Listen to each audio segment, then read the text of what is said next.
পৃথিবীর মধ্যে ইমানের দিক থেকে সবচাইতে কমজোর মুসলমান হয়েছে উপমহাদেশের মধ্যে, আর এই উপমহাদেশের মধ্যে সবচাইতে কমজোর হয়েছে বাংলাদেশ। এটা কেন? আপনি যদি অন্যান্য দেশে তাকায় দেখেন, সারা পৃথিবীর দিকে তাকায় দেখেন, তাহলে কিন্তু মুসলমান যেখানে আছে তাদের ইমানের জোর কিন্তু এত কম না। বাংলাদেশে কেন? আসল কারণ হয়েছে এটা বাংলাদেশের না, আসল কারণ হয়েছে উপমহাদেশের একটা পরাশক্তির। তারা এমন ভাবে মানুষকে তৈরি করছে, বাংলাদেশ না শুধু উপমহাদেশের শতকরা 90% লোকই কিন্তু সিনেমা দেখে অথবা টিভি দেখে। আগে মানুষে টিভিতে দেখতো, এখন মানুষে মোবাইলে দেখে। মোবাইলে সিনেমা দেখে না, নাটক দেখে না, ড্রামা দেখে না, এরকম মানুষ দুনিয়ায় কমই আছে, খাস করে উপমহাদেশে। কেননা আমাদের দেশের মানুষের, খাস করে বাংলাদেশের মানুষের তো কোনো কাজই নাই, এরা দিন ভোরে সিনেমা দেখে অথবা নাটক দেখে। আর বেশিরভাগ মানুষ কি দেখে? ইন্ডিয়ান সিনেমা আর ইন্ডিয়ান নাটক।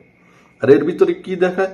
প্রত্যেকটা সিনেমার মধ্যে এবং নাটকের মধ্যে ওদের ধর্মের মূর্তি আর ওদের মূর্তির নানান ধরনের নাম, এটা সেটা মন্ত্র হাবি যাবে দিন বই রেহিতা। অর্থাৎ 3 ঘন্টার একটা সিনেমা থাকলে এই 3 ঘন্টার ভিতরে কমপক্ষে 2 ঘন্টা যায় হলো ওদের মূর্তির নাম কইতে কইতে, আর ওদের এই সমস্ত কিছু তসবি আছে যা আমি বলতে চাইতেছি না, এই সমস্ত নাম বলতে বলতে। অর্থাৎ এগুলি ছোটবেলা থেকেই উপমহাদেশের এই মুসলমানরা শুনে আসতেছে। ছোটবেলা থেকে এগুলি শুনতে শুনতে তাদের মনের ভিতরে এগুলি যাইতে যাইতে তাদের মনটাকে মাইরে ফেলাইতেছে এবং তাদের মানসিকতা চেঞ্জ হয়ে যাইতেছে।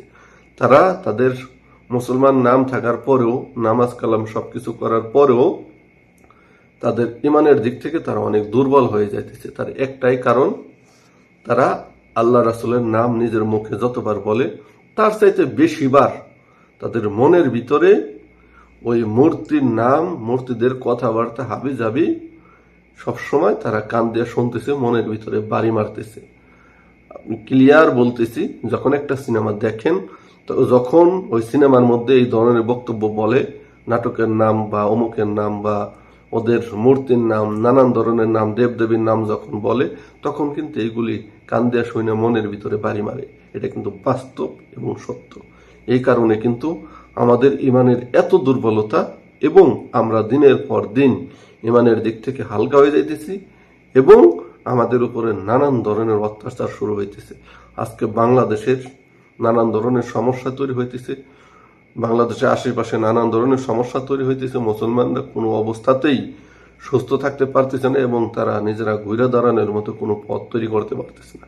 তার একটাই কারণ, তাদের ইমান এত বেশি হালকা, নামাজ কালাম তো নাই, কোরআন হাদিসের কোনো বক্তব্য তো নাই। উল্টা কি করে? দিন ভরে সিনেমা দেখে, ইন্ডিয়ান সিনেমা বা নাটক, যার ভিতরে ওদের মূর্তি টুর্তি হাবি যাবি এগুলোর নাম বলতে থাকে। এটা কিন্তু অনেক বড় ডেঞ্জারাস। এখান থেকে যদি আমরা বেরোইতে না পারি তাহলে ভবিষ্যতে কিন্তু আমাদের অনেক বেশি সমস্যা তৈরি হওয়ার সম্ভাবনা আছে। আর পৃথিবীর অন্য কোনো চলচ্চিত্র তাদের ধর্মের কাহিনী এইভাবে প্রচার করে না, তাদের ধর্মের ইতিহাসগুলো এইভাবে সামনে আনে না যেভাবে শুধুমাত্র ইন্ডিয়া আনে।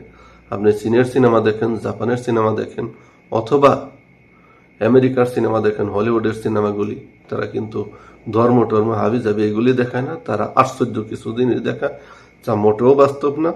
অনেক সায়েন্স দেখায় যা আরো 50 বছর পরও হইতে পারবে, এরকম অ্যাডভান্স সায়েন্স কিন্তু তারা দেখায়। তারা কিন্তু দিন ভরে এরকম মূর্তির নাম হাবি যাবি এগুলি প্রচার করে না। ধন্যবাদ সকলকে ভিডিওর সাথে থাকার জন্য।